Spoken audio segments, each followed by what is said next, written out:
স্বাস্থ্য নিয়ে মানুষের সচেতনতা আগের যে কোনো সময়ের তুলনায় স্পষ্টতই বেড়েছে। ডায়াবেটিস, উচ্চ রক্তচাপ, কিডনি জটিলতা কিংবা হৃদরোগ, এই দীর্ঘমেয়াদী অসুখগুলো এড়াতে এখন অনেকে খাদ্যাভ্যাস বদলাচ্ছেন। পদ্মা সেতু, মেট্রো রেল এবং এলিভেটেড এক্সপ্রেসওয়ে নির্মাণের গর্বিত অংশীদার বসুন্ধরা সিমেন্ট। প্রাকৃতিক শব্দটির প্রতি মানুষের আস্থা বেড়েছে বলেই হয়তো ফলের রসকে অনেকেই নিঃসন্দেহে স্বাস্থ্যকর ভাবেন। যুক্তিটাও সরল, যেহেতু এটি ফল থেকে তৈরি সেহেতু উপকারী হবে। কিন্তু বাস্তবতা এতটাও একরৈখিক নয়। পুষ্টিবিজ্ঞানীরা বলছেন ফলের রস ও গোটা ফলের মধ্যে পুষ্টিগুণের পার্থক্য যথেষ্ট গুরুত্বপূর্ণ। সচেতনতার এই সময়ে সেই পার্থক্যটি জানা জরুরি। ফল প্রাকৃতিকভাবে মিষ্টি, কিন্তু যখন তা জুসের রূপ নেয় তখন শরীরে প্রবেশের গতি বদলে যায়। একটি আপেল বা কমলা খেলে যে সময় লাগে তার চেয়ে অনেক দ্রুত এক গ্লাস জুস পান করা যায়। এতে ফলের প্রাকৃতিক শর্করা খুব দ্রুত রক্ত প্রবাহে প্রবেশ করে। বিশেষ করে বাজারজাত বা অতিরিক্ত চিনি মেশানো জুসে এই ঝুঁকি আরও বেশি। ডায়াবেটিস রোগীদের জন্য এটি রক্তে গ্লুকোজের মাত্রা হঠাৎ বেড়ে যাওয়ার কারণ হতে পারে।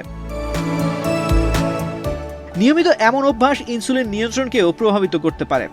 ফলের সবচেয়ে গুরুত্বপূর্ণ উপাদানগুলোর একটি হলো ফাইবার। এই আঁশই রক্তে শর্করার মাত্রা ধীরে বাড়াতে সাহায্য করে এবং দীর্ঘ সময় পেট ভরা রাখে। কিন্তু জুস তৈরির সময় অধিকাংশ ক্ষেত্রে এই ফাইবার বাদ পড়ে যায়, ফলে শরীর শুধু তরল শর্করা পায়, নিয়ন্ত্রক উপাদানটি আর থাকে না। দীর্ঘমেয়াদে এটি ওজন বৃদ্ধি, ক্ষুধা নিয়ন্ত্রণের সমস্যা এবং মেটাবলিক ঝুঁকি বাড়াতে পারে। এক গ্লাস জুসে সাধারণত একাধিক ফল ব্যবহার করা হয়।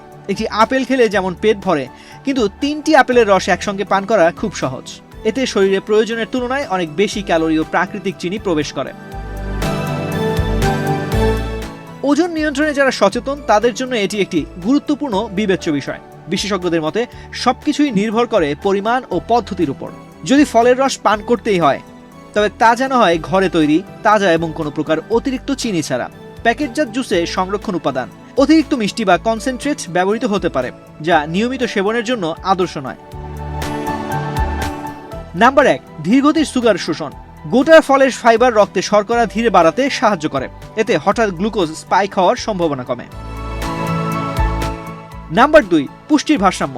ফল শুধু ভিটামিন সি বা পটাশিয়ামই নয়, অ্যান্টিঅক্সিডেন্ট সহ নানা মাইক্রোনিউট্রিয়েন্ট সরবরাহ করে। গোটা ফল খেলে এই উপাদানগুলো প্রাকৃতিক অনুপাতে পাওয়া যায়। এবং নাম্বার 3, তৃপ্তির অনুভূতি। চিবিয়ে খাওয়ার প্রক্রিয়া মস্তিষ্কে তৃপ্তির সংকেত পাঠায়, ফলে অতিরিক্ত খাওয়ার প্রবণতা কমে। জুসের সেই প্রক্রিয়া কার্যত অনুপস্থিত। ক্ষুধার্ত অবস্থায় একটি আপেল, পেয়ারা বা কমলা হাতে নেওয়া এটি শুধু একটি খাদ্যাভ্যাস নয়, বরং দীর্ঘমেয়াদী সুস্থতার বিনিয়োগও বটে। তো আজ এ পর্যন্তই। স্বাস্থ্য বিষয়ক এমন নানা পরামর্শ পেতে বাংলাদেশ প্রতিদিনের সাথেই থাকুন।